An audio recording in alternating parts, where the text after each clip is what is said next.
विश्वानि देव सवितर्दुरितानि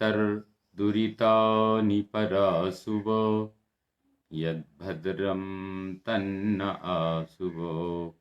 ओम शांति शांति शांति। अस्तु, इदानीम् अभिनव व्याकरण प्रशिक्षण कार्यक्रमे लघु सिद्धांत प्रशिक्षण कार्यक्रमे चर्चासत्रे वा भवतां सर्वेषां स्वागतम्,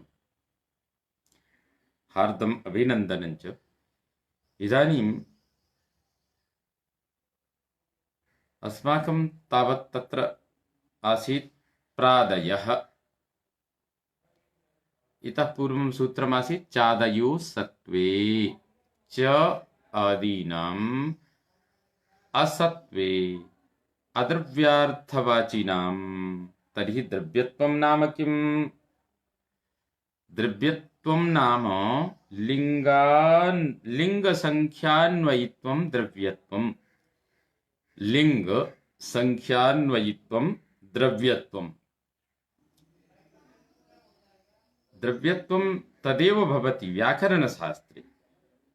अन्यत्र तु नवद्रव्याणि पृथिव्यप्तेजो वायवाकाशकालदिगात्मनांसि नवैव, परं व्याकरणशास्त्रे तत्र द्रव्यत्वस्य परिभाषा। द्रव्यत्वं नाम किं? तत्र लिङ्गसङ्ख्यान्वयित्वं द्रव्यत्वम्। यत्किमपि भवेत्, परं तत् नास्ति तत्र कियान् भेदः इति न चिन्तनीयं, परं व्याकरणसम्मतं द्रव्यत्वं नाम लिङ्गसङ्ख्यान्वयित्वं द्रव्यत्वं। यत्र लिङ्गः तत्र यत्र लिङ्गम् अथ च सङ्ख्यायाः अन्वयः भवति, तो लिङ्गं यत्र प्रतीतिः, लिङ्गस्य प्रतीतिः अथ च सङ्ख्यायाः प्रतीतिः यस्मिन् शब्दे वर्णे जायते तदनुगुणं द्रव्यत्वं भवति। सः द्रव्यवाचकः। अद्रव्यवाचकः यदा चादयः अद्रव्यवाचकाः भवन्ति। च इत्यस्य च वः इत्यादीनां तत्र न तु इत्यादिषु न तु संख्या अस्ति, न च लिङ्गम्। अतः एते किं भवन्ति? एते निपातसंज्ञकाः भवन्ति। अद्रव्यार्थाः चादयः निपाताः स्युः। प्रादयोऽपि तथैव। प्र इत्यस्यापि किमपि नास्ति, न तु अत्र लिङ्गम् अस्ति। रामः यथा कथितं, तो रामः अत्र लिङ्गम् अस्ति, संख्यायाः बोधः अपि अस्ति। श्यामः इत्यत्र बोधः अस्ति, संख्यायाः एकवचनत्वम् अस्ति, लिङ्गम् पुल्लिङ्गम् अस्ति। सीता इत्यत्र लिङ्गमपि अस्ति, संख्या अपि अस्ति। यत्किमपि वदतु भवान्, परं च इत्यत्र किमपि नास्ति, वा इत्यत्र किमपि नास्ति। तो यद्यपि एते द्योतकाः एव भवन्ति, तो निपतन्ति इति निपाताः। तो निपाताः तु येन सह तेषां संसर्गः, यस्मिन् वाक्ये तेषां प्रयोगः, तदा तत्र यत्किमपि अपेक्षा भवति वाक्ये तदनुगुणं तत्र किमपि जायमानं भवति। नो चेत् पृथक्तया सामान्यतया चादयाः तु अद्रव्यार्थवाचिना एव एतेषां निपातसंज्ञा भवति। प्रादयः तेऽपि तथैव। यथा निपात इत्युक्ते निपात यथा कश्चन बैंक अधिकारी भवति अथवा बैंक मध्ये कार्यं करोति, सः प्रतिदिनं कोटि इतोपि अधिकं न्यूनं यत्किमपि वा संख्यां परिगणति, द्रव्यं स्वीकरोति, ददाति, परं तस्य अधिकारः तु नास्ति। सः एवं तु न चिन्तयति यद् एतत् मदीयं धनम्, अत्र ममाधिकारः, तथा चिन्तनं तस्य तु दायित्वम् अस्ति, दायित्वनिर्वहनं करोति सः। परं तत्र यद्धनं बैंके आगच्छति गच्छति ततः तत्र तस्य अधिकारः न भवति। तस्य तेन द्रव्येण सह सम्पर्कः तथा एवं न स्वीकरोति। अद्य अहं यदि 1 कोटि परिमितं द्रव्यं परिगणितम् अथवा स्वीकृतम् अथवा दत्तं, तेन सह एवं तु न स्वीकरोति, आत्मानं तथा तु न मनुते यथा अद्य अहं करोडपति इति अभवम्, अद्य अहम् अनेककोटिपरिमितद्रव्याणां स्वामी इति न स्वीकरोति। तथैव चादयापि एवमेव सन्ति। एतेषां कुत्रापि तथा न भवति, कुत्रचित् प्रयोगः भवति, एते कार्यकर्तृरूपेण तिष्ठन्ति। यथा प्रचारकः भवति, प्रचारकस्य जीवने खातापि न भवति, जानन्ति न भवन्तः। प्रचारकः तु तस्य यत्किमपि अस्ति तत्सर्वं राष्ट्रमेव अस्ति, समाजः एव अस्ति। प्रचारकस्य व्यवस्थामपि सङ्घटनं कुर्यात्, समाजः कुर्यात्, कार्यकर्तृः तथैव भवति, कार्यकर्तृगणः अपि तथैव भवति। तेषां स्वकीयं यदि स्वकीयं परिचिन्तनं भवति तथा कार्यकर्तृत्वं व्यपगच्छति ततः। अतः एते तु निस्वार्थसेवकाः चादयाः। यथा समाजे निस्वार्थसेवकाः ये भवन्ति तेषाम् उपरि सर्वेषां विश्वासः भवति, यतोहि ते निस्वार्थसेविनः, समाजसेविनः। ते यदा किमपि कुत्रापि आह्वानं कुर्वन्ति तत्र जनाः गच्छन्ति, तेषाम् आदरं कुर्वन्ति, तेषां यन्मतं तदनुगुणं सेवाकार्यमेव तेषाम् अधिकाधिकं तेषाम् आग्रहः कदा भवति, यदा काचित् समस्या आगच्छति, किमपि नवीनम् अभिनवं कार्यं करणीयं, तदा कार्यकर्तृगणः गृहं गृहं गच्छन्ति, समाजं प्रति गच्छन्ति, सर्वकारं प्रति अपि गच्छन्ति। यथा सामर्थ्यं तदनुगुणं सर्वेपि तेषां यः अभिप्रायः भवति तदनुगुणं ते विश्वस्य, यतोहि तेषां विश्वासः अस्ति। विश्वासः कुत्र भवति इति भवन्तः सर्वे जानन्ति। यः परहितं कार्यं करोति, यः सः एव उत्तमः भवति, तदनुगुणमेव एते निपाताः अपि प्रादयः अपि अन्येषामेव कार्याणां साधकाः, न तु स्वकीयानि कार्याणि साधयितुम् एते यतन्ते। अतः लिंग संख्यान्वयित्वं द्रव्यत्वम् इति व्याकरणसम्मतम् एषा परिभाषा समाजानुगुणमपि वर्तते।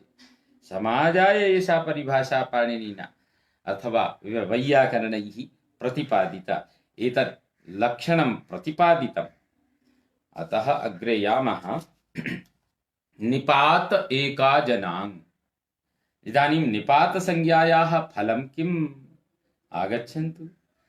यावत्पर्यन्तं किमपि अभीष्टं न भवति तावत्पर्यन्तं समाजेपि किमपि कोऽपि जनः अपि किमपि न करोति, शास्त्रज्ञः अपि किमर्थं तत् किमपि लक्ष्यं स्वीकृत्य एव कुत्रचित् कार्यं करणीयम्। अतः निपातसंज्ञायाः फलं किम्? यतोहि या संज्ञा सा फलवती इत्युद्दिश्य इति धिया तत्र सूत्रम् आगच्छति। निपात एका जनाङ्। अत्र किमस्ति? एकोच निपात, एकाच अनाङ्, न आङ् इति अनाङ्। तर्हि निपातः एकाच अनाङ्। अत्र त्रिपदं सूत्रं। तो निपातः कथं निपातः? एकाच निपातः। यस्मिन् निपाते एक एव अच भवति तथाविध निपातः सः कीदृशः? आङ् वर्जः। तो यत्र आङ् न भवेत् तस्य प्रगृह्य संज्ञा भवति। निपात संज्ञानन्तरं प्रगृह्य संज्ञायाः तत्र प्रयोगः तदेव अभीष्टम् इति धिया प्रयोगः आगच्छति। पश्यन्तु भवन्तः। इ इन्द्रः सामान्यतया एकोच निपात इ इन्द्रः। अत्र किं भवति? इ इन्द्र अत्र अकस्सवर्णे दीर्घ इति सूत्रेण दीर्घसन्धेः प्राप्तिः अस्ति। परं सूत्रम् आगच्छति अत्र निपात संज्ञा पूर्वं तु चादयो सत्त्वे। तो चादयः चादिगणः अस्ति, तत्र इकारस्यापि प्रयोगः अस्ति। प्रायः सर्वेषां वर्णानां प्रयोगः अस्ति तत्र। तो तेषां किं भवति? निपात संज्ञा। तो इ इत्यस्य चादयो सत्त्वे इति सूत्रेण निपात संज्ञायां सत्यां निपात संज्ञायाः फलं किं? तो इ इन्द्रः अत्र ईन्द्राकार सवर्णे दीर्घ इति सूत्रेण दीर्घसन्धेः प्राप्तिः भवति। परं निपात एकाजनाङ् इति सूत्रेण यदि एकोच निपातः तस्य किं भवति प्रगृह्य संज्ञा, और प्रगृह्य संज्ञायां सत्यां प्रगृह्य संज्ञा यत्र भवति, जहां प्रगृह्य संज्ञा होगी वहां प्लुत प्रगृह्य अचिनित्यम इति सूत्रेण प्रकृति भाव अर्थात संध्या भाव संधि न भवति। अतः ई इंद्रः, तो ई इंद्रः इति जातः। अनेन इव प्रकारेण उ उमेशः तो अत्रापि तथैव भवति। तो उ उमेशः अत्रापि तद्वदेव अस्ति, तत्र भिन्नं नास्ति। अत्रापि चादयो सत्त्वे इति सूत्रेण उ इत्यस्य निपात संज्ञायां सत्याम् अत्र दीर्घसन्धि प्राप्तिः दीर्घसन्धेः प्राप्ति भवति। अकस्सवर्णे दीर्घ इति सूत्रेण तं प्रबाध्य निपात एका जनांग, तो एका जनांग एकाच अत्र अस्ति उ, तर्हि तत्र किं भवति प्रगृह्य संज्ञा भवति। प्रगृह्य संज्ञायां सत्यां प्रगृह्य संज्ञा यत्र भवति तत्र सामान्यतया संध्या भाव एव भवति। तो प्लुत प्रगृह्य अचिनित्यम् इति सूत्रेण प्रकृति भावे कृते। अनेनैव प्रकारेण आ एवं नुमन्यसे, उमेशा इति सिद्धि अनन्तरं आ एवं नुमन्यसे, आ एवं किल तत् इति शास्त्रम् आगतम्। आ एवं किल तत्, तो अत्र किं भवति वाक्यस्मरणयोः इति अत्र एकम् अस्ति, तत्र वैशिष्ट्यं निपात एकाजनाङ् इति सूत्रे अनाङ् इति किमर्थम् आङ् वर्जितं। यदि निपात आगच्छति, आ उपसर्ग आगच्छति, किमपि स्वीकरोतु, यतोहि चादयो सत्त्वे इति सूत्रेण एतेषां निपात संज्ञा चादीनां केषां चादीनां ये अद्रव्यार्थवाचकाः। द्रव्यं नाम किं लिङ्गसङ्ख्यान्वयित्वं द्रव्यत्वं, तो अत्र आ इत्यनेन किमपि न, तस्य निपात संज्ञा सत्यां निपात संज्ञायां सत्यां, तो आ एवं नु मन्यसे आ एवं किल तत्, अत्रापि किं भवति निपात तत्र आ इत्यस्य यद्यपि चादयो सत्त्वेति सूत्रेण निपात संज्ञायां सत्यां निपात अत्र आ एवं किल तत्, तो अत्र किं जायमानम् अस्ति, अत्र निपात एकाजनाङ् इति सूत्रेण प्रगृह्य संज्ञायां सत्यां, तो अत्र किं भवति वाक्य में और स्मरण अर्थ में, वाक्य स्मरणयोरंगित, वाक्य में और स्मरण अर्थ में यदि ङित भिन्न यत्र ङकारस्य संज्ञा न भवति तत् अङित, यथा आङ् इति भवति उपसर्ग और आ इति उपसर्गा भवति, द्वयोः निपात संज्ञा अपि अस्ति, तर्हि एक अवशिष्यते किम् आ एव अवशिष्यते, आङ् इत्यस्यापि आ अवशिष्यते, आ इत्यस्यापि आ एव भवति। अतः कस्य आकारस्य ग्रहणम् अत्र स्यात् आङ् वर्जः, तो यदि ङिद् वर्ज यद् अकारः अर्थात् आङ् इत्यस्य आकारः मा भवेत्, नो चेत् आङ् इत्यस्य ङकारः न भवति चेत् अर्थात् आ इत्यस्यैव अकारस्य प्रगृह्य संज्ञा भवति, ङित् आ इति भवति यदि तस्य आकारस्य प्रगृह्य संज्ञा न भवति। अतएव स्मरणं कुर्वन्तु आ एवं नु मन्यसे, आ एवं नु मन्यसे, किं भवान एवं स्वीकरोति, तो तुम ऐसा मानते हो, अत्र किं भवति आ वाक्य अर्थ में प्रयुक्त हुआ है, वाक्यमस्ति आ एवं किल तत् आ एवं नु मन्यसे, अत्र एवं चिन्तनीयम् आ इति निपात अस्ति, तो अत्र पूर्वोक्त वचन के अनुसार यहाँ आ स्वतंत्र पृथक निपात है, आंग का आ नहीं है। अत्र ङित् भिन्न आकारः अस्ति, आङ् इत्यस्य आकारः नास्ति। अतः अस्य प्रकृतसूत्रेण निपात एकाजनाङ् इति सूत्रेण आ इत्यस्य प्रगृह्यसंज्ञा भवति, और प्रगृह्यसंज्ञायां सत्याम् अत्र किं भविष्यति, पुलुत् प्रगृह्य अचिनित्यम् इति सूत्रेण प्रकृतिभावः। यदि एवं भवति तर्हि अत्र आ एवं नु मन्यसे, अत्र प्रकृतिभावः भवति, नो चेत् ततः पूर्वम् आ एवम् अस्ति, तो अकारात् परम् ए अस्ति, अतः किं भविष्यति, अत्र वृद्धि भविष्यति।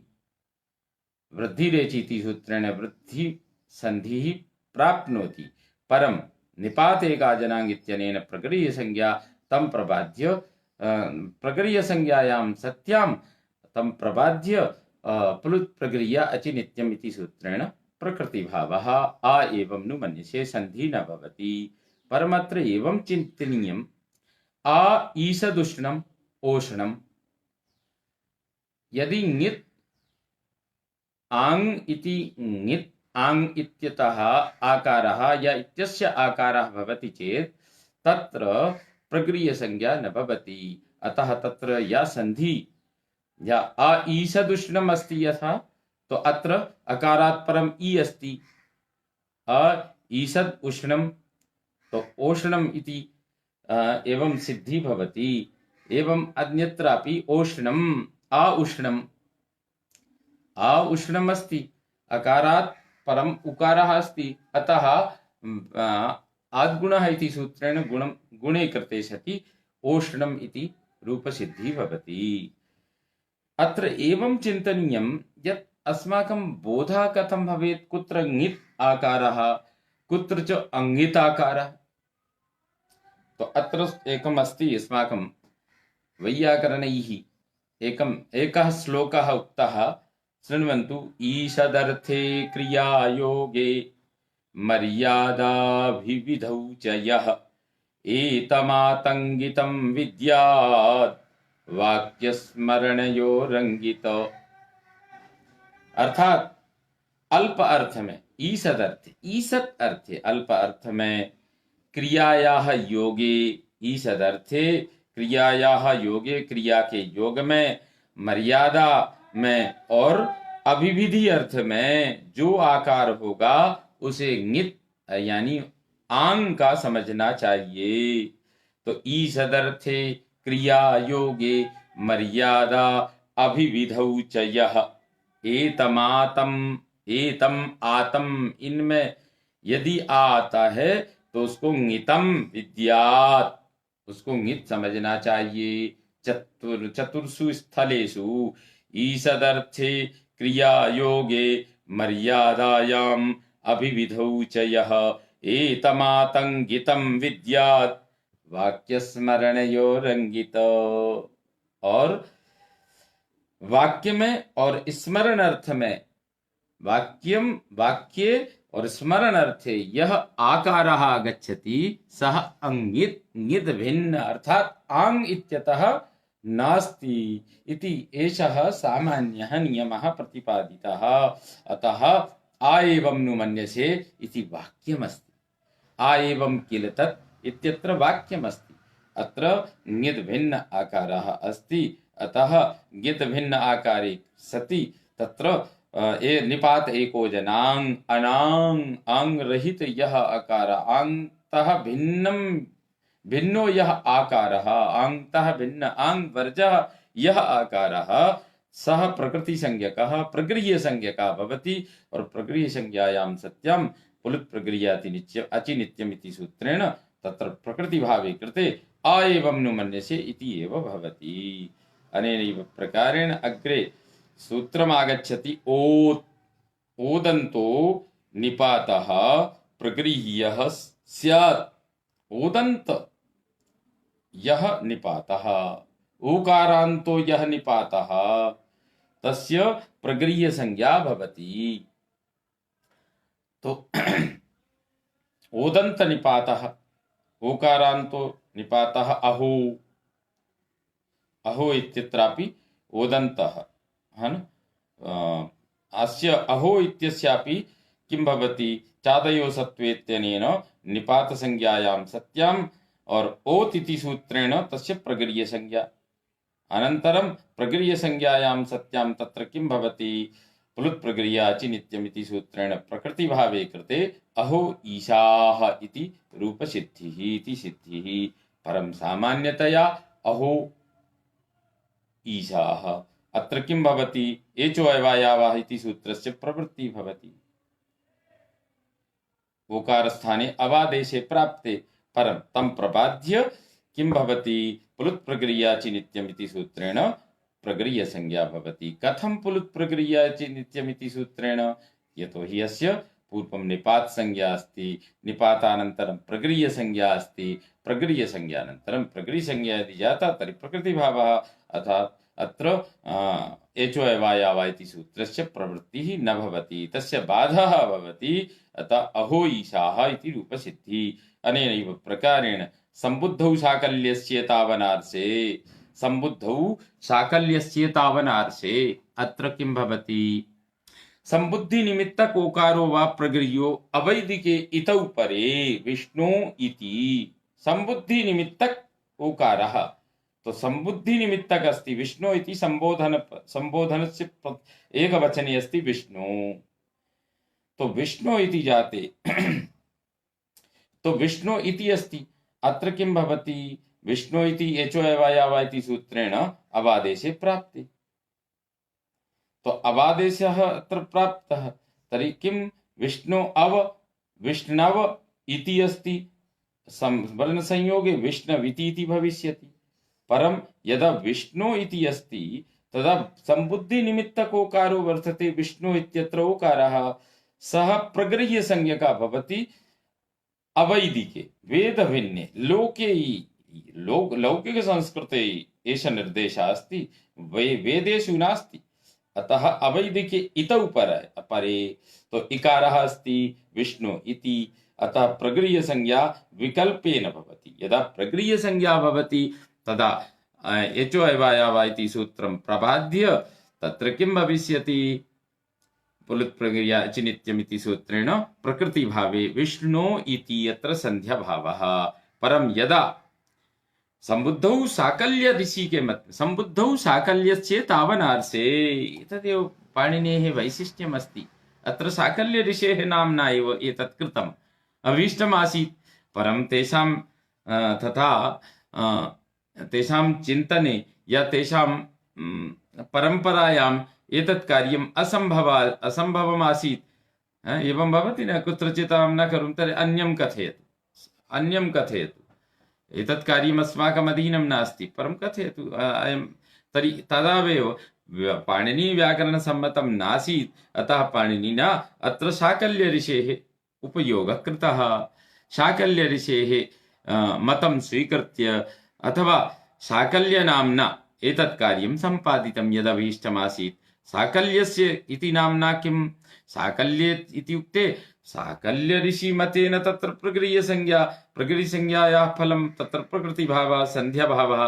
परं पाणिनेः अभीष्टमपि आसीत् तो साकल्यस्यैव तावना सम्बुद्धौ साकल्यस्य तावनार्षे इति सूत्रेण वैकल्पिक व्यवस्था कृता अतः यत् अभीष्टम् आसीत् प्रकृतिभाव तदपि जातम् और यत् नियमानुसारम् आसीत् अयादिसन्धि तत् अयादिसन्धेः अपि विधानं कृतम् एतदेव पाणिनेः वैशिष्ट्यं सम्बुद्धौ शाकल्यस्य तावनार्षे इति विष्णु इति अविष्णविति प्रकृतिभावः अपि जाता विष्णु इति और किं भविष्यति लोपः साकल्यस्य अत्र किं भविष्यति यकारस्य यदा विष्णविति अस्ति तो साकल्य ऋषि अनुसारं तत्र यकार वकारस्य लोपः अपि भवति तर्हि यकार वकारस्य तर्हि यदि अवादेशः यत्र भवति तत्र किं भविष्यति वकारस्य लोपे कृते सति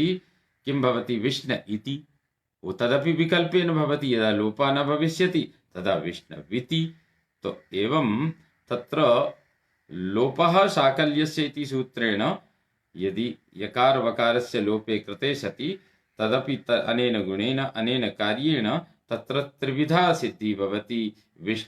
विष्णो इति प्रकृतिभावः, विष्णविति वकारस्य लोपे, लोपासाकल्यस्य तनेन वकारलोपे कृते विष्ण इति, और विष्णविति लोपः न भवति तदा विष्णविति वर्ण संयोगे।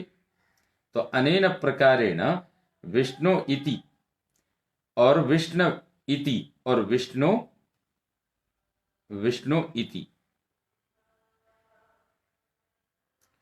तो लोपासाकल्यस्येति सूत्रेण वकार लोपे कृते विष्णु इति, प्रकृति संधौ विष्णु इति, अथ च यदा वकार लोपः न भवति तदा विष्णविति। अनेनैव प्रकारेण अग्रे किमस्ति, मयः मय उङो वो वा, मय उङो वो वा, मयः परस्य उङो वो वाची, मयः परस्य उञ् इत्यस्य व विकल्पेन भवति अचि परतः। मयः परस्य, मय से परे उइ के उकार को वकार होता है विकल्प से अच परे होने पर। मय मयः इति षष्ठ्यन्तम्, तो उइ वो वा, उयः वो वा, उयः इति उयः इति उकारस्य वकारः भवति। मयः इति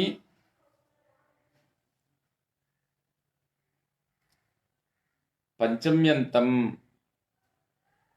उयः इति षष्ठ्यन्तम्, उइ संबंधी उकारस्य, तो मयः मकारात् परम, मय से परे, मय से परे, तो मयः इति पंचम्यन्तम्, उयः इति षष्ठ्यन्तम्, वह भवति इति प्रथमान्तम् व विकल्पेन।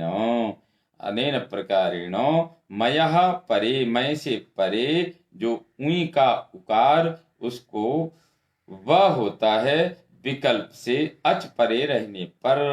तो किमु उक्तम, किमस्ति अत्र, किमु उक्तम, तो किमु उक्तम अत्र किमस्ति, किमु उक्तम अत्र सामान्यतया इको यणचीति सूत्रेण यण प्राप्यते।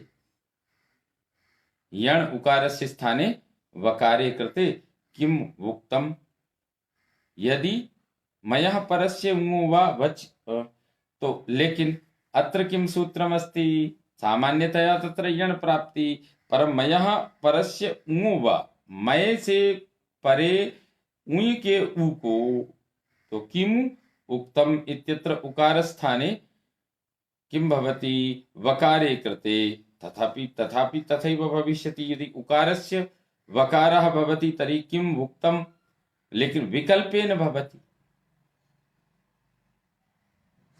विकल्पेन भवति। अत्र किमु उक्तम अत्र विकल्पेन भवति, परं यदा न भवति तदा किं भविष्यति, तथा प्रगृह्य संज्ञा भविष्यति। अस्य निपात एक चादयो सत्त्वे इत्यनेन किमु इत्यस्य निपात संज्ञायां सत्यां, तत्र निपात संज्ञा यदि भवति चेत् तस्य प्रकृतिभावः निपात, प्रकृतिभाव अत्र किं भवति, यदि अस्य प्रगृह्य संज्ञा भवति चेत् प्रगृह्य संज्ञायां सत्याम् अस्य किं भविष्यति, तत्र प्लुत् प्रगृह्य अचि नित्यम् इति सूत्रेण तत्र प्रकृतिभावः भविष्यति। तो अत्र प्रगृह्य संज्ञायाः प्रयोगः यदा भवति तर्हि संधि अभावः भवति, तत्र किमु उक्तम्, परं मयः परस्य उङो वा वाचि, विकल्पेन यदि उकार स्थाने वकारः भवति तर्हि किम् उक्तम्, किम् उक्तम्। अत्र यण यद्यपि इको यणचिति सूत्रेण यणस्य यण संधेः प्राप्ति आसीत्, परं मयः उङो वो वा, मय उङो वा इति सूत्रेण तत्र विकल्पेन उकार स्थाने वकारः साक्षादेव कृतः, तथा किम् उक्तम्, यदि न भवति चेत् प्रगृह्य संज्ञायां सत्यां तत्र प्रकृतिभावः भवति। अनेनैव प्रकारेण अग्रे इको सवर्णे साकल्यस्य ह्रस्वश्च, इको सवर्णे इको सवर्णे साकल्यस्य ह्रस्वश्च। अत्रापि पश्यन्तु, साकल्य ऋषेः नाम स्मृतम्। एतदेव पाणिनेः, आचार्य पाणिनेः वैशिष्ट्यम्। इको असवर्णे, इकः असवर्णे साकल्यस्य ह्रस्वः च इति बहुपदम्। बहुपदमिदं सूत्रम्। इकः असवर्णे, इकः, अत्र किमस्ति? पदांत इक को ह्रस्व से विकल्प हो, असवर्णी अच परे रहते। पदांत इको ह्रस्वो वा स्युः असवर्णे अचि। पदान्तम अत्रागतम, पदांत इक स्थाने। पदान्ते यदि इक भवति तस्य ह्रस्वः भवति कदा? असवर्णे अचि परतः। ह्रस्व विधि सामर्थ्यान्न स्वर संधिः।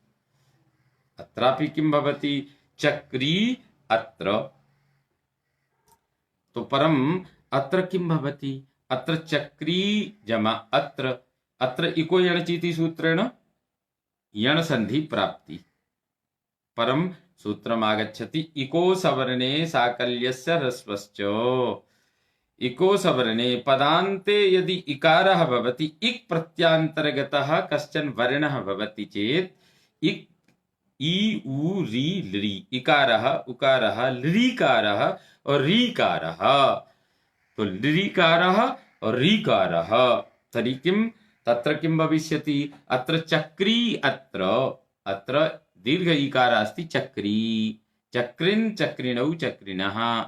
चक्री चक्रिन् तत्र भवति प्रथमान्तम् एकपदं चक्री। नान्तोपदाया दीर्घे कृते सति चक्री भवति। चक्री चक्रिणौ चक्रिणः। तर्हि अत्र चक्री जमा अत्र। अत्र किं भविष्यति? इको यणचि सूत्राणि यण सन्धेः प्राप्ति। परम सूत्रम् आगच्छति इको सवर्णे साकल्यस्य ह्रस्वश्च।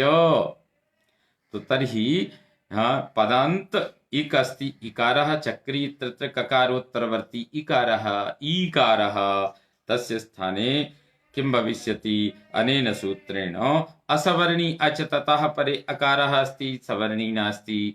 सवर्णी इत्युक्ते इकारस्य सवर्णी इकारः, सवर्णी अकारः, उकारस्य सवर्णी उकारः और ऋकारस्य सवर्णी ऋकारः। अतः सवर्णे सवर्णात् परं भिन्नम् अस्ति, सवर्णी नास्ति।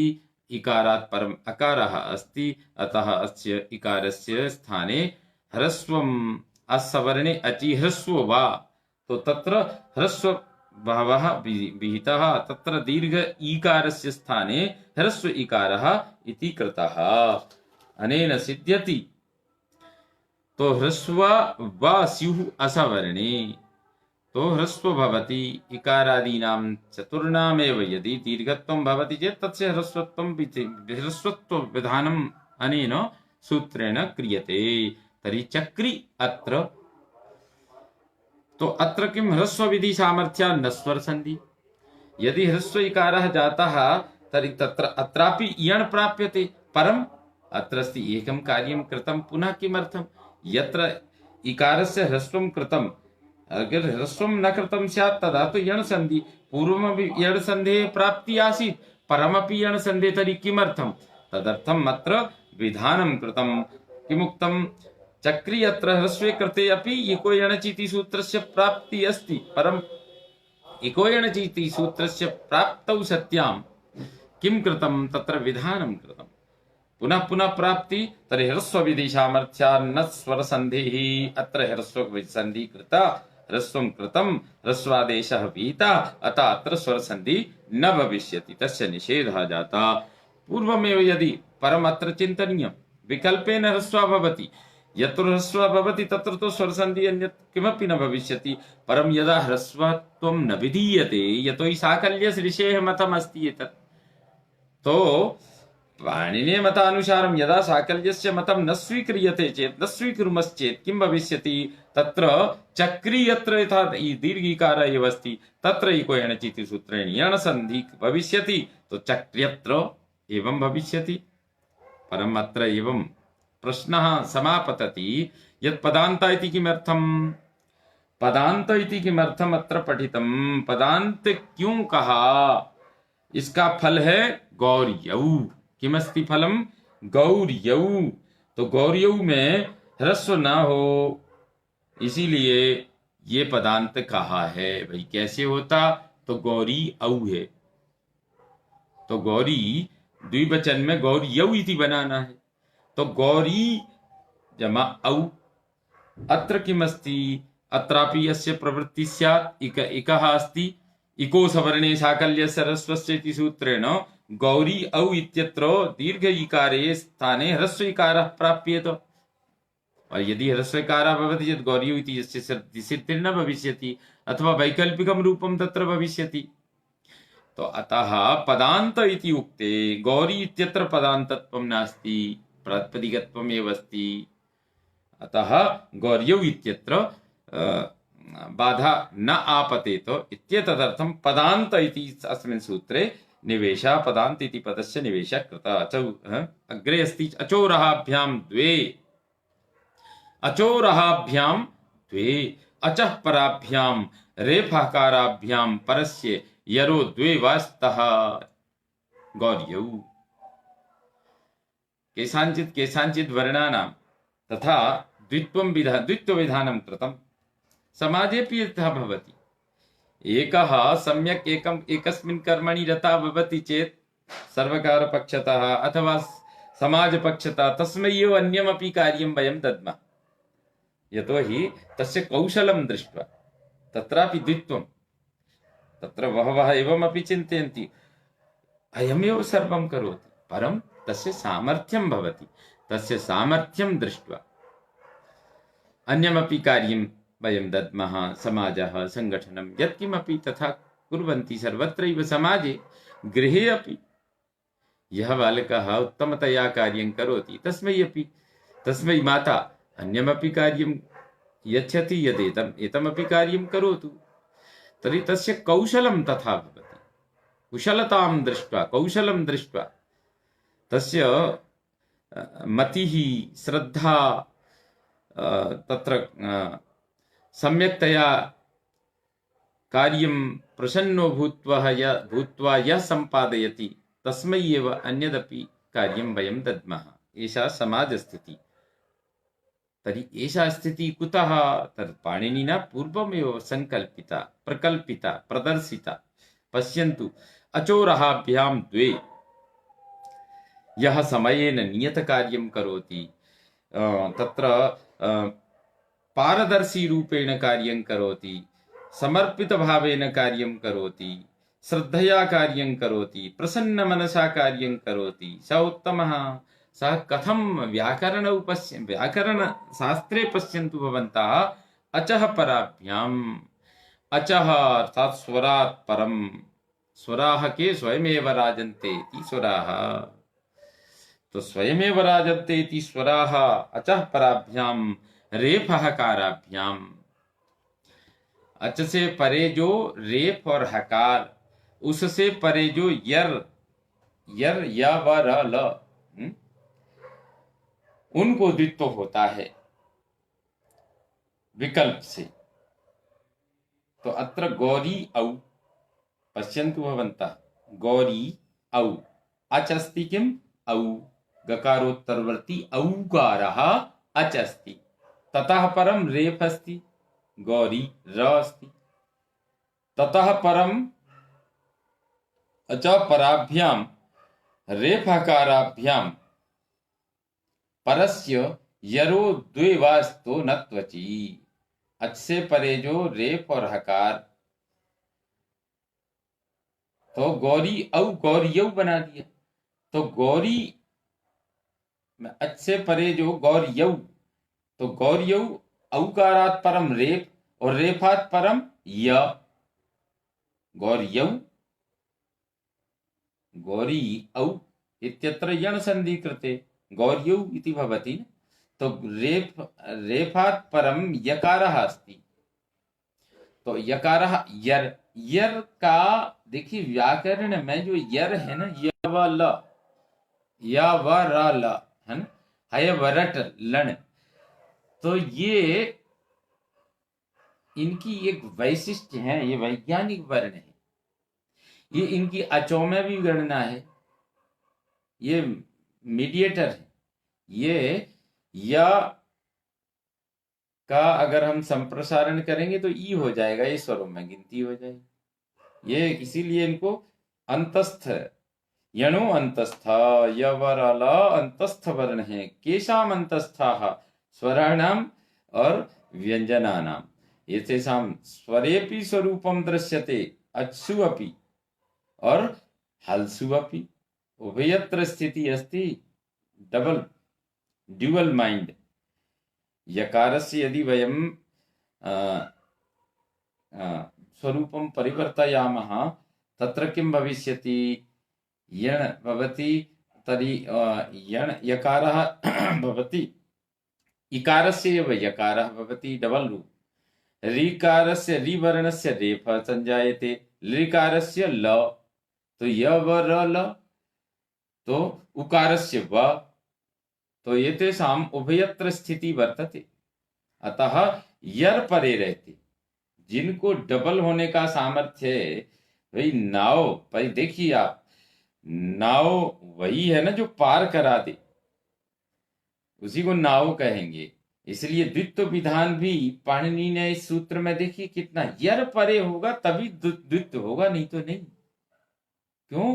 क्योंकि यर वर्णों का वो सामर्थ्य है, वो डबल रोल में खेलते हैं। कभी ई को या को ई, वा को उ को वा, रा को री को रा। तो इनका जो इसी प्रकार से लरी को ला को लरी, इनका स्वभाव है। तो इसी को ऐसे को दायित्व देना होगा, उसको प्रमाण मानेंगे। हमारे यहाँ जैसे विवाह संस्कार होते हैं तो ध्रुव को साक्षी मानते हैं, क्योंकि ये संबंध को स्थिर बनाना है और किसी को नहीं मानते। तो ध्रुव को साक्षी मानने का वहां अभिप्राय क्या है कि जो स्वयं स्थिर है, वो सब देखता है, कभी भी आवश्यकता पड़ी तो वो खड़ा है। इसी प्रकार से जो द्वित्व का जो विधान किया है, ये अपने आप में बड़ा ही एक वैज्ञानिक स्वरूप। चिंतन देखिए, पाणिनि जी की दूरदृष्टि देखिए।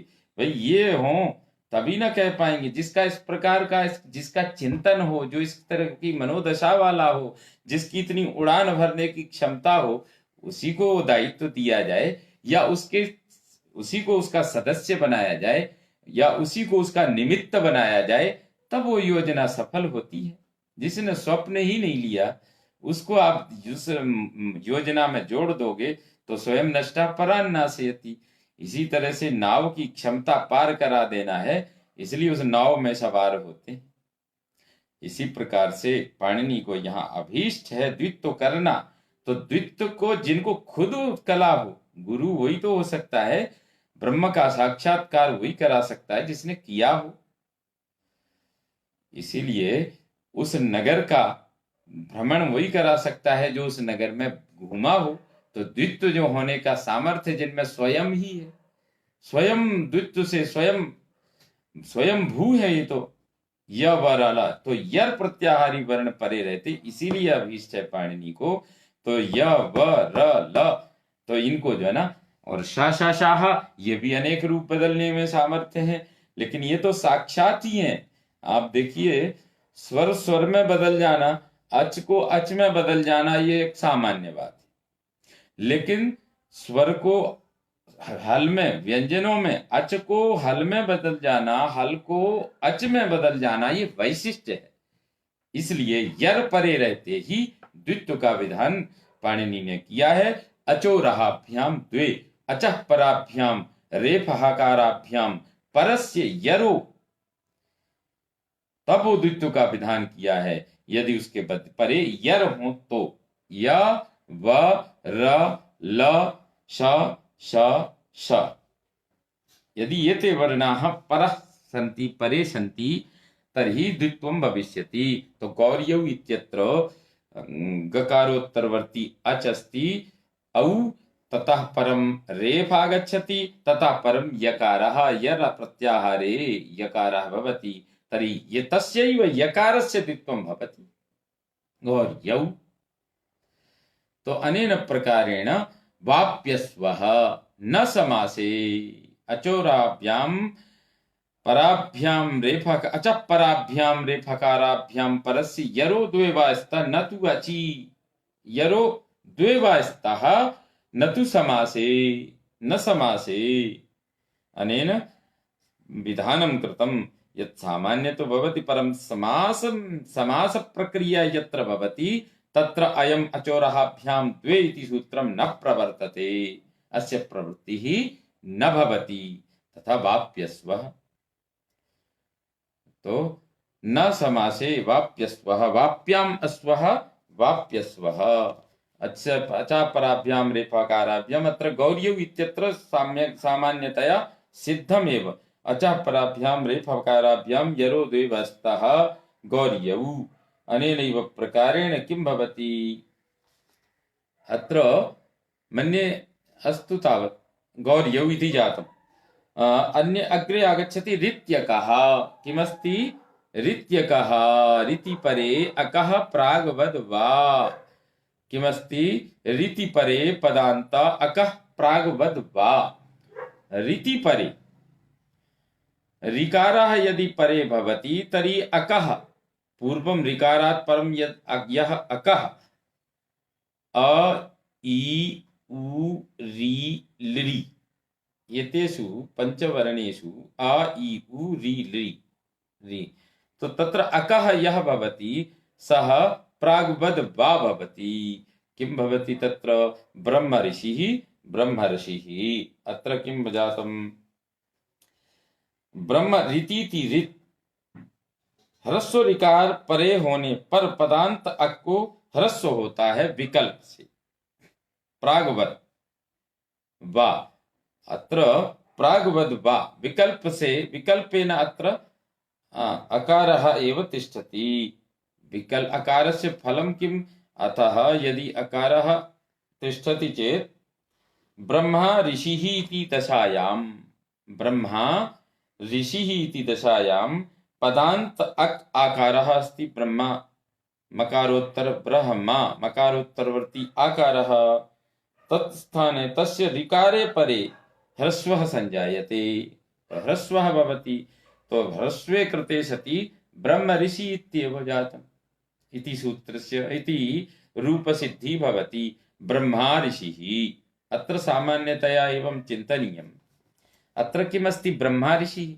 अत्र अकस्वर्णे दीर्घ इति सूत्रेण दीर्घस्य प्राप्तिः अकारात् ब्रह्मा ऋषिः अत्र ब्रह्मा ऋषि अत्र आद्गुणः इति सूत्रेण ओहो ऋषि अस्ति परे तो अकारात् परं ऋकारः अस्ति ब्रह्मा ऋषिः अत्र आद्गुणः इति सूत्रेण गुणस्य प्राप्तिः गुणसन्धि प्राप्तिः किमस्ति ब्रह्मर्षि इति भवति परम अत्र सूत्रम् आगतं ऋत्यकः इति विशिष्टमस्ति ब्रह्मा ऋषिः इत्यत्र आद्गुणः इति सूत्रेण गुणे प्राप्ते तस्य उरण रपरा इति सूत्रेण रपरे कृते ब्रह्मर्षिः इति जातम् परम् अत्र वैशिष्ट्यं चिन्तनीयं ब्रह्म ऋषि इति भवति ऋत्यकः इति सूत्रमस्ति ऋति परे अकः प्राग्वद् वा ऋति परतः अकः यः भवति ब्रह्मा इत्यत्र मकारोत्तरवर्ती आकारः तस्य किं भवति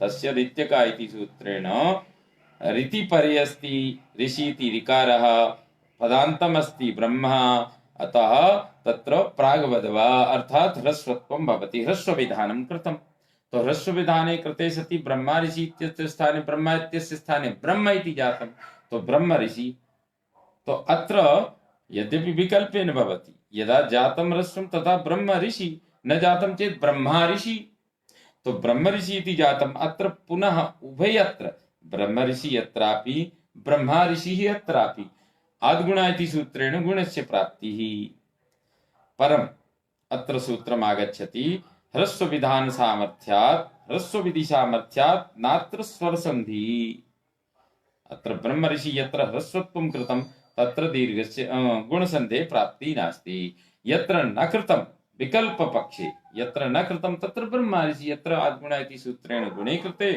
उरण रपरा इति सूत्रेण रपरे कृते और ब्रह्म ऋषि इति पदस्य इति रूपसिद्धि संजाता तो पदान्ताः किम्? अत्र पदान्तत्वं किमर्थम्? अत्र पदान्तत्वं रीति परे पदान्त अकः, पदान्त क्यों कहा? अत्र प्रश्नः समापतति। तो पदान्त क्यों कहा? इसका फल है ऋच्छत्। यहाँ ह्रस्व ना होना, यहाँ आ अक पदांत नहीं है, अतः उसको री परे होने पर भी ह्रस्व नहीं हुआ।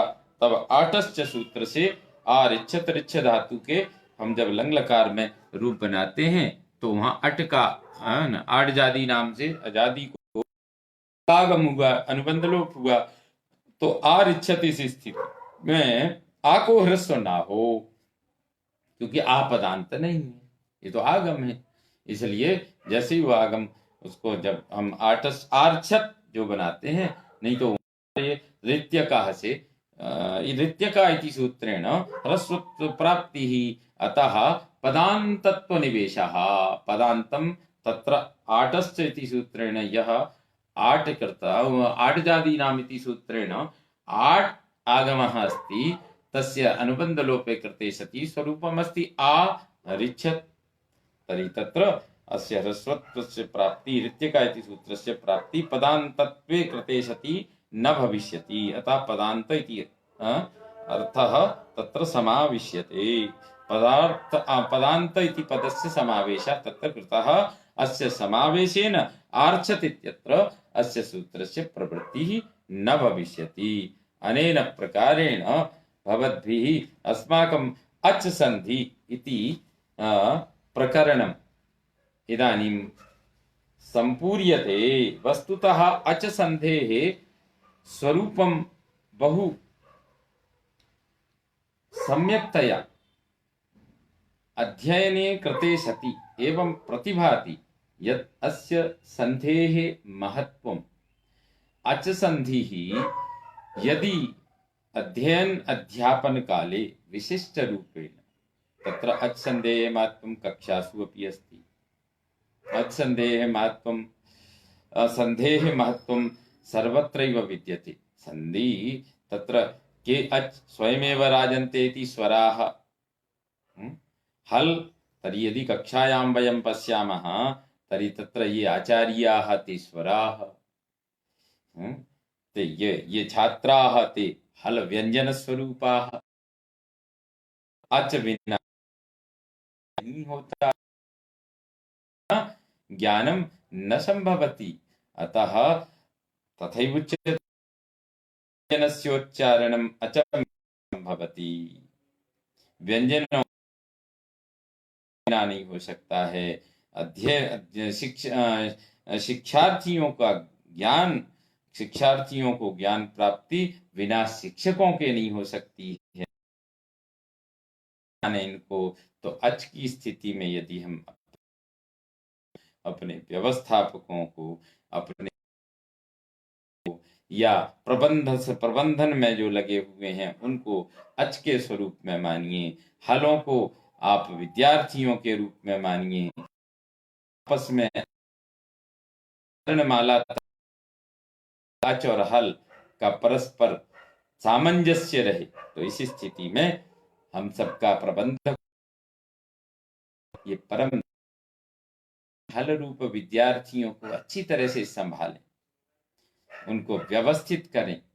हलों का भी महत्व है, हलों का भी, उन हलों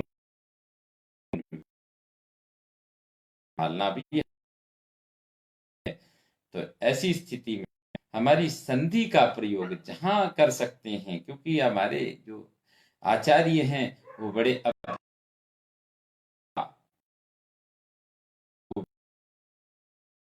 यदि वो कक्षा से निस्वार्थ भाव से कर सकें तो ये हमारे ये समाज की, हमारे शास्त्र की रक्षा इसी से संभव है। इन शास्त्रों को संकुचित बनाने से काम चलने वाला नहीं है। इन शास्त्रों को जितना आप नूतन अभिनव बना सकें वो बनाइए, तभी इनकी उपयोगिता होगी।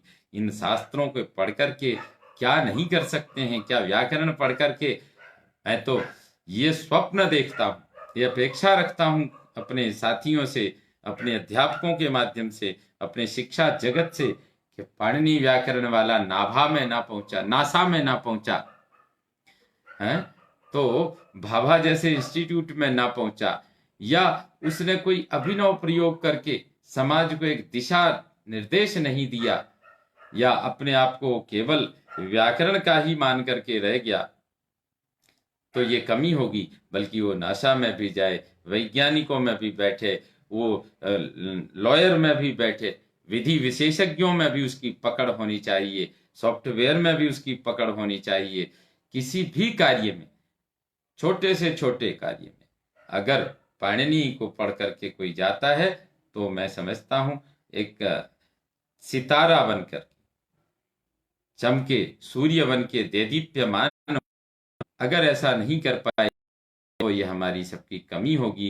इसलिए मैं अपेक्षा रखता हूं कि गुरु, यदि आपको काउंसलिंग भी करनी है रोजगार, तो रोजगार की दृष्टि से उसका इतना मनोबल आप बढ़ाइए कि वो मैनेजर बने या उद्योगपति बने। वो क्यों नहीं अपनी कारोबार चला सकता है? जरूरी है नौकर ही बनाने की काउंसलिंग की जाए? ये दास प्रथा के लिए क्या हम लोग बने हैं क्या? गुरु केवल दास प्रथा के लिए नहीं है, गुरु तो उसको चमकाता है जिससे वो विश्व में एक सितारा बन के चमके। ये हमारी गुरुजनों से, अध्यापकों से, शिक्षकों से, शिक्षा जगत से यही अपेक्षा है। यही मैं चाहता हूं कि वो संकीर्ण ना बने। अगर आप काउंसलिंग भी करते हैं, वैसे तो गुरु का तात्पर्य है अपने विषय में पूरी तरह से स्नातक डुबो दे, डुबकियां लगवा दे। तो ऐसे गुरुओं का बड़ा महत्व है। इसलिए आइए हम सब जागें, उठें और अपना जो लक्ष्य है, अपने गंतव्य को पहचानें। इन्हीं शब्दों के साथ, सर्वे सन्तु निरामयाः, मा कश्चित् दुःखभाग् भवेत्। ओम शांति।